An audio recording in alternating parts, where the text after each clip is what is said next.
Hello friends, welcome to online study bytes. मैं हूं प्रतीक्षा। TGT सामाजिक विज्ञान के राजनीति शास्त्र का 2005 का पेपर आपको प्रोवाइड करवाया जा रहा है, जिससे कि आपको जानकारी हो जाए कि किस तरह के क्वेश्चन प्रीवियस ईयर में पूछे गए हैं 2005 में। और भी पेपर्स अपलोड किए जा चुके हैं, तो आप उन्हें भी ज़रूर देखें, कौन सा क्वेश्चन रिपीट हो जाए आपके एग्ज़ाम के लिए।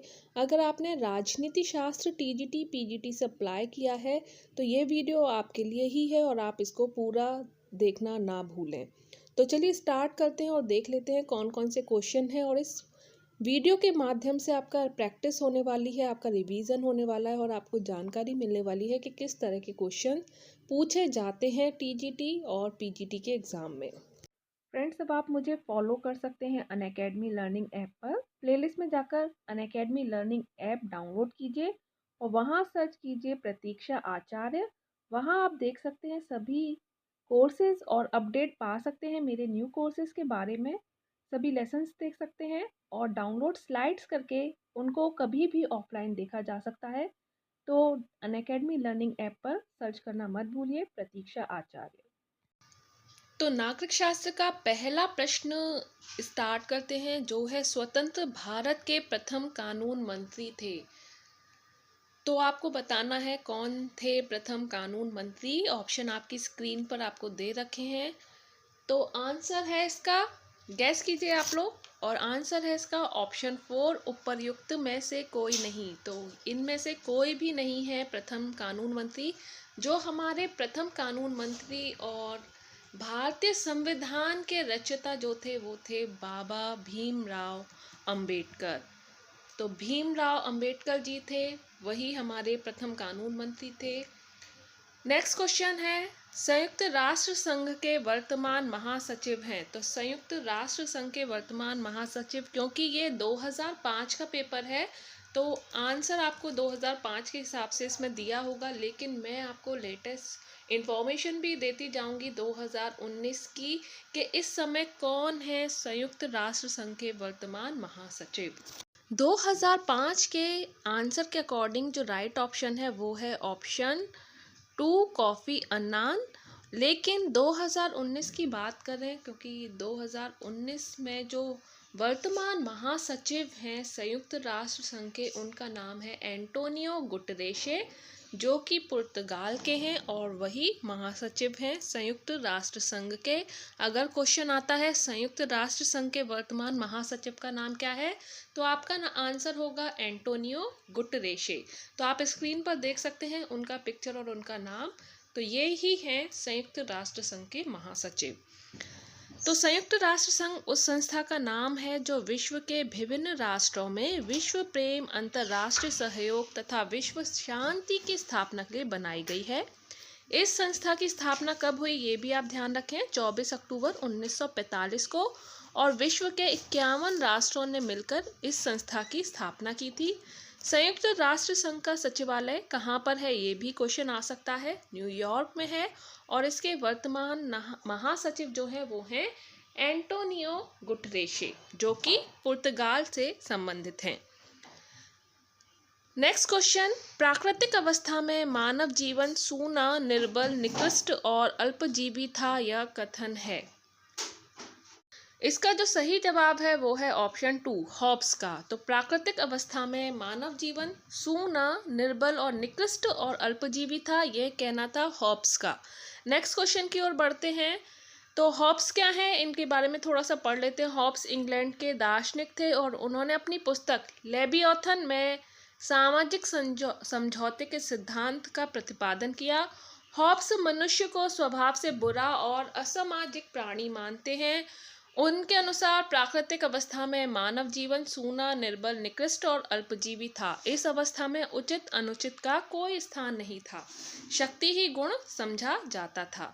नेक्स्ट क्वेश्चन, दार्शनिक राजा का सिद्धांत किसने प्रतिपादित किया था। राइट जो आंसर है वो है ऑप्शन 2, प्लेटो ने। प्लेटो इसका आंसर है। प्लेटो जो दार्शनिक राजा के सिद्धांत का प्रतिपादन प्लेटो ने किया था। और प्लेटो का मत है कि शासक वर्ग को परिवार और संपत्ति नहीं रखनी चाहिए। नेक्स्ट इस भारतीय राज्यसभा के वर्तमान सदस्य संख्या है। भारतीय राज्यसभा की जो वर्तमान सदस्य संख्या है, राइट ऑप्शन 4 है 245। तो वर्तमान 2019 में भी राज्यसभा के सदस्यों की जो संख्या है वो 245 है और संविधान के अनुच्छेद 80 के अनुसार राज्यसभा में 250 से अधिक सदस्य नहीं हो सकते। 12 सदस्य जो है वो राष्ट्रपति द्वारा नाम निर्दिष्ट होंगे। अगर क्वेश्चन आता है कितने सदस्यों को राष्ट्रपति के द्वारा चुना जाता है, तो आंसर होगा 12 सदस्य। शेष 238 सदस्य राज्य और संघ राज्य क्षेत्रों के प्रतिनिधि होंगे जो अप्रत्यक्ष निर्वाचन पद्धति से चुने जाएंगे और राज्यसभा की वर्तमान सदस्य संख्या है 245। आगे बढ़ते हैं। सामान्य इच्छा का सिद्धांत प्रतिपादित किया था। सामान्य इच्छा का सिद्धांत जिनके द्वारा प्रतिपादित किया गया था उनका नाम है रूसो। ऑप्शन 1 इसका राइट ऑप्शन है। रूसो ने सामान्य इच्छा का सिद्धांत रूसो ने प्रतिपादित किया था। रूसो के अनुसार प्रत्येक व्यक्ति सबके हाथों में अपने आप को समर्पित करते हुए किसी के भी हाथों में समर्पित नहीं करता। नेक्स्ट इज संपत्ति संबंधी ट्रस्टीशिप के सिद्धांत का प्रतिपादन किसने किया था?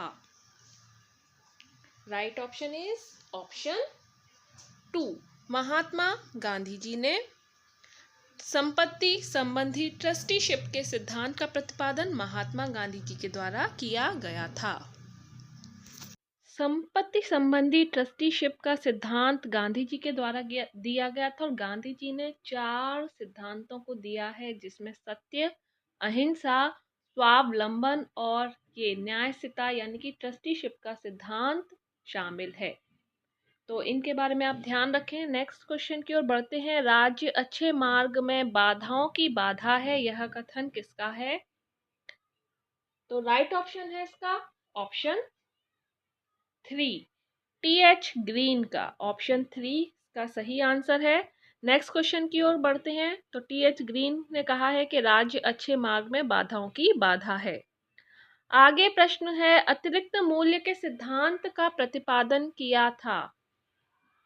सही जवाब आपकी स्क्रीन पर। कार्ल मार्क्स ने अतिरिक्त मूल्य के सिद्धांत का प्रतिपादन कार्ल मार्क्स के द्वारा किया गया। निम्नलिखित में से व्यक्तिवादी विचारक हैं। सही जवाब ऑप्शन 3 हर्बर्ट स्पेंसर। नेक्स्ट है, स्पिरिट ऑफ लॉज पुस्तक के लेखक का नाम क्या है? स्पिरिट ऑफ लॉज पुस्तक के लेखक का नाम क्या है? Right option 2 option 2 Montesquieu.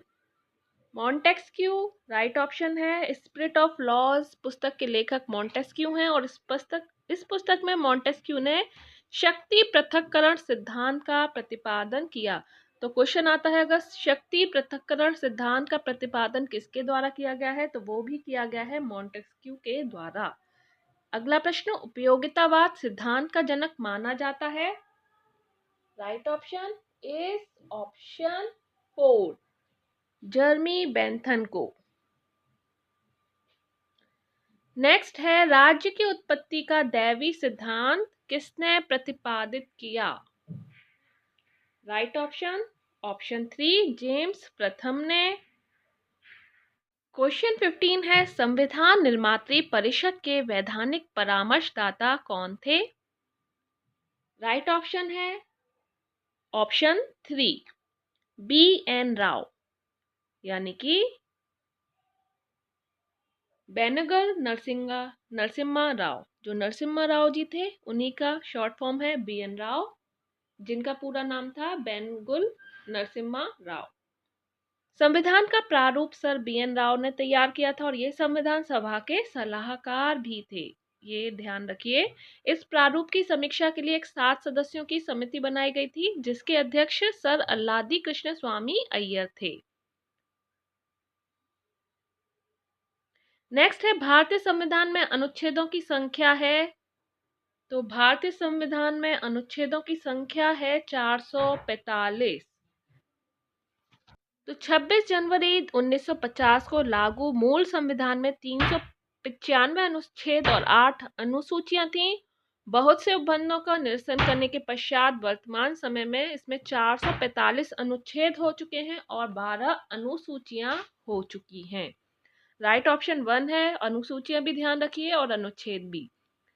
Next question की ओर बढ़ते हैं। क्वेश्चन नंबर 17, न्यायिक पुनरावलोकन का सिद्धांत भारत में किस देश के संविधान से ग्रहण किया गया? सही जवाब ऑप्शन 2, संयुक्त राज्य अमेरिका। न्यायिक पुनरावलोकन का सिद्धांत भारत में जिस देश से ग्रहण किया गया है वो है यूएसए, संयुक्त राज्य अमेरिका। न्यायिक पुनरावलोकन की शक्ति युक्त स्वतंत्र न्यायपालिका हमारे संविधान का एक प्रमुख लक्षण है। यह मूल अधिकारों का आवश्यक अनुषंगी है। न्यायिक पुनर्विलोकन का सिद्धांत भारत ने संयुक्त राज्य अमेरिका के संविधान से ग्रहण किया है। नेक्स्ट इज भारतीय संविधान के लागू होने की तिथि है। तो संविधान के लागू होने की तिथि है, सही जवाब ऑप्शन 1 है। और आज हम वीडियो जो डाउनलोड कर रहे हैं, आज 26 जनवरी है, तो सबसे पहले आप लोगों को हैप्पी रिपब्लिक डे। और आज ही के दिन यानी कि 26 जनवरी 1950 को ये संविधान लागू किया गया था। भारतीय संविधान 26 नवंबर 1949 को पारित किया तथा नागरिकता, निर्वाचन और अंतरिम संसद से संबंधित उपबंधों को तथा अस्थायी संक्रमणकारी उपबंधों को तुरंत प्रभावी किया गया, अर्थात वे 26 नवंबर 1949 से लागू किए गए और शेष संविधान 26 जनवरी 1950 को प्रवृत्त हुआ और इस तारीख को संविधान में उसके प्रारंभ की तारीख कहा गया। तो 26 जनवरी 1950 हमारा गणतंत्र दिवस के रूप में मनाया जाता है। भारतीय संविधान निर्माती परिषद की प्रथम बैठक हुई थी, तो यह हुई थी 9 दिसंबर 1946 को और इस बैठक में सच्चिदानंद सिन्हा जी को संविधान सभा का अध्यक्ष बनाया गया था। तो जो सच्चिदानंद सिन्हा जी थे वो अस्थायी अध्यक्ष थे और संविधान सभा के स्थायी अध्यक्ष डॉक्टर राजेंद्र प्रसाद को चुना गया था। और ये बैठक कब हुई थी? 9 दिसंबर 1946 को। नेक्स्ट है इंडियन स्ट्रगल पुस्तक के लेखक का नाम। इंडियन स्ट्रगल पुस्तक के लेखक का नाम है, इनमें से कोई नहीं है क्योंकि इंडियन स्ट्रगल पुस्तक के लेखक का नाम सुभाष चंद्र बोस है। तो आप ये ध्यान रखिए, क्या नाम है? सुभाष चंद्र बोस। नेक्स्ट क्वेश्चन, गुटनिरपेक्ष विदेशिक नीति का प्रतिपादन किसने किया था? ऑप्शंस हैं आपके सामने और राइट ऑप्शन भी है। ऑप्शन है 1, जवाहरलाल नेहरू ने। गुटनिरपेक्ष वैदेशिक नीति का प्रतिपादन JN नेहरू ने किया था। भारत के प्रथम प्रधानमंत्री जवाहरलाल नेहरू, मिस्र के राष्ट्रपति नासिर तथा यूगोस्लाविया के राष्ट्रपति टीटो ने इस भावना को गुटनिरपेक्ष आंदोलन का रूप दिया। नेक्स्ट है, रक्त संबंध समाज को जन्म देता है और कालांतर में समाज राज्य को। यह कथन है, तो यह कथन किसका है? रक्त संबंध समाज को जन्म देता है और कालांतर में समाज राज्य को। तो ये कथन है मैकाइवर का। तो जितने भी कथन हैं, जितने प्रतिपादित किए गए हैं संविधान या जो भी चीजें प्रतिपादित की गई हैं, वो सभी आपको ध्यान में रखनी है। नेक्स्ट है, संघीय कार्यपालिका उत्तरदायी होती है। सही जवाब लोकसभा के प्रति। संघीय कार्यपालिका लोकसभा के प्रति उत्तरदायी होती है और संविधान के अनुच्छेद 75 के भाग 3 के अनुसार मंत्री परिषद लोकसभा के प्रति सामूहिक रूप से उत्तरदायी होगा। नेक्स्ट क्वेश्चन की ओर बढ़ते हैं। भारत के राष्ट्रपति संविधान के किस अनुच्छेद के अंतर्गत मंत्रिमंडल की सलाह मानने को बाध्य है? तो आंसर है 74वां। राष्ट्रपति संविधान के 74वें अनुच्छेद के अंतर्गत मंत्रिमंडल की सलाह मानने को बाध्य हैं। नेक्स्ट है, भारत का उपराष्ट्रपति चुना जाता है। भारत का उपराष्ट्रपति किसे चुना जाता है, किसके द्वारा चुना जाता है? तो ये बताना है आपको और यहाँ पर है आंसर लोकसभा तथा राज्यसभा के सदस्यों द्वारा। अनुच्छेद 66(1) के अनुसार, और अनुच्छेद भी ध्यान रखें किस अनुच्छेद के अनुसार राष्ट्रपति उपराष्ट्रपति को चुना जाता है? 66(1) के अनुसार। उपराष्ट्रपति संसद के दोनों सदस्यों से मिलकर बनने वाले निर्वाचकगण के सदस्यों से निर्वाचित होगा और उपराष्ट्रपति के निर्वाचन में राज्य विधानमंडल भाग नहीं लेता है। तो राष्ट्रपति के निर्वाचन में कौन सा मंडल भाग नहीं लेता? तो राज्य विधानमंडल भाग नहीं लेता है। नेक्स्ट क्वेश्चन, भारतीय संविधान में राष्ट्रपति को कितने प्रकार की आपातकालीन शक्तियां प्रदान की गई हैं? तो आंसर है 3। तो 3 तरह की आपातकालीन शक्तियां प्रदान की गई हैं। किसको? भारत के राष्ट्रपति को। नेक्स्ट क्वेश्चन, संकटकालीन स्थितियों में नागरिकों के मौलिक अधिकार हैं? तो संकटकालीन स्थिति में नागरिकों के मौलिक अधिकार स्थगित किए जा सकते हैं। आंसर 3। संविधान के नीति निर्देशक तत्वों का समावेश किस देश के संविधान से प्रेरित होकर किया गया है? तो किस देश से क्या चीजें ली गई हमारे संविधान में, ये आपको ध्यान रखनी है। क्वेश्चन आप देख सकते हैं, 1-2 क्वेश्चंस पूछे जा चुके हैं और ये आंसर है इसका 3, आयरलैंड से। नीति निर्देशक तत्वों को आयरलैंड से लिया गया है। नीति निर्देशक तत्व आयरलैंड के संविधान से लिए गए हैं। सोवियत रूस से मूल कर्तव्य, संयुक्त राज्य अमेरिका से न्यायिक पुनर्विलोकन तथा ब्रिटेन से संसदीय प्रणाली ली गई है। नेक्स्ट क्वेश्चन, किस संशोधन द्वारा संविधान में नागरिकों के मौलिक कर्तव्य जोड़े गए? सही जवाब 42वां संविधान संशोधन। नागरिकों के मौलिक कर्तव्य 10 हैं। ये अनुच्छेद 51 के अंतर्विष्ट हैं, जो 42वें संशोधन अधिनियम द्वारा 1976 द्वारा अंतः स्थापित किए गए। नेक्स्ट, किस संशोधन द्वारा भारतीय संविधान में संपत्ति का अधिकार मौलिक अधिकारों की श्रेणी से हटा दिया गया?